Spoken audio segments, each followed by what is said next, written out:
तो दोस्तों हिंदुस्तान एरोनॉटिक ने अपने क्वार्टर वन के नंबर को डिस्क्लोज कर दिया है। तो चलिए देखते हैं क्या है क्वार्टर वन के नंबर्स के अंदर। डाटा लाख्स में दिया गया है, मैं आपको क्रोस में बताता हूँ।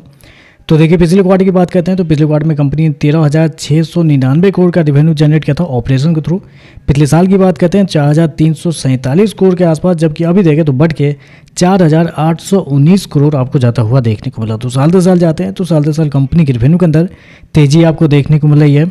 लगभग बोल सकते हैं आप 11% के आसपास का जंप है कंपनी के रेवेन्यू के अंदर साल दर साल। जबकि क्वार्टरली बेस पे जाते हैं तो क्वार्टरली बेस पे एक बड़ी गिरावट आपको देखने को मिली। लेकिन याद रखिएगा डिफेंस सेक्टर की कंपनी है, तो ऐसे में क्या होता है इनके बिजनेस को हमें साल दर साल ही चेक करना रहता है। तो साल दर साल देखें तो कंपनी के रेवेन्यू आपको बढ़ते हुए देखने को मिल रहे हैं। हालांकि कंपनी ने शो कितना किया 4,819 करोड़ का रेवेन्यू इस क्वार्टर में, जबकि मार्केट का अनुमान था लगभग 5,000 करोड़ के आसपास। तो आप कह सकते हैं जितना मार्केट का अनुमान था उसके आसपास ही आपको देखने को मिला, थोड़ा सा कम है लेकिन आसपास ही आपको देखने को मिल रहा है। खर्चे की बात कर लेते हैं तो देखिए पिछले क्वार्टर में कंपनी ने 9,673 करोड़ खर्च किए थे, पिछले साल 3,760 करोड़। अभी देखें तो कंपनी खर्चे 3,964 करोड़ आपको जाता हुआ देखने को मिला। तो खर्चे देखें तो खर्चे आपको ठीक है कंट्रोल में देखने को मिल रहे हैं। और उसके पीछे के रीजन कंपनी के इन्वेंट्री को आप कह सकते हैं, क्योंकि इन्वेंट्री में देखें तो कंपनी को 1,725 करोड़ का फायदा हुआ है इस क्वार्टर में, जबकि पिछले साल मात्र 118 करोड़ का फायदा हुआ था। इन्वेंट्री के नाम पे आप कह सकते हैं कंपनी को इस क्वार्टर में बहुत अच्छे खासे पैसे बचे हैं, जिसकी वजह से कंपनी के जो खर्चे हैं वो आपको कंट्रोल में आपको देखने को मिल रहे हैं। चलिए कंपनी का प्रॉफिट क्या निकलता है वो देख लेते हैं।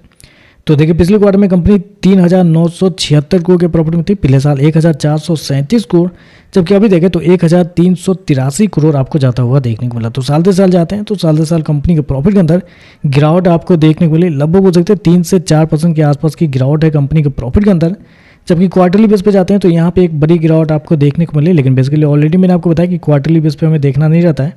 तो ऐसे में देखें तो साल दर साल कंपनी का प्रॉफिट आपको गिरते हुए देखने को मिला है। कंपनी ने शो कितना किया 1,383 करोड़ का प्रॉफिट इस क्वार्टर में, जबकि मार्केट का अनुमान भी था लगभग 1,400 करोड़ के आसपास। तो आप कह सकते हैं प्रॉफिट रेवेन्यू दोनों देखें तो जितना मार्केट का अनुमान था उसके आसपास ही है या थोड़ा सा 1-2% नीचे आपको देखने को मिल रहा है। और ऐसे में कंपनी के मार्जिन की अगर बात करते हैं तो पिछले साल जो कंपनी का मार्जिन था वो आपका था 33.05% के आसपास।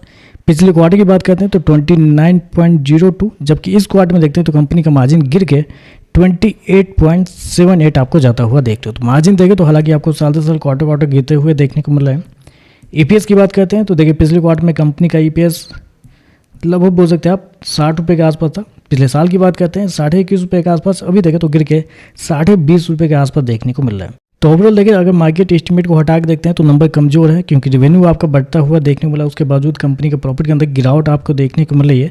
लेकिन मार्केट एस्टिमेट के हिसाब से देखते हैं तो रेवेन्यू लगभग इनलाइन है या थोड़ा सा बिलो एस्टिमेट आप कर सकते हैं। बाकी देखते हैं मार्केट इस पर कैसे रिएक्ट करता है। आज के लिए बस इतना है। वीडियो पसंद आए तो लाइक कीजिएगा, साथ में साथ चैनल को सब्सक्राइब जरूर कीजिएगा। धन्यवाद।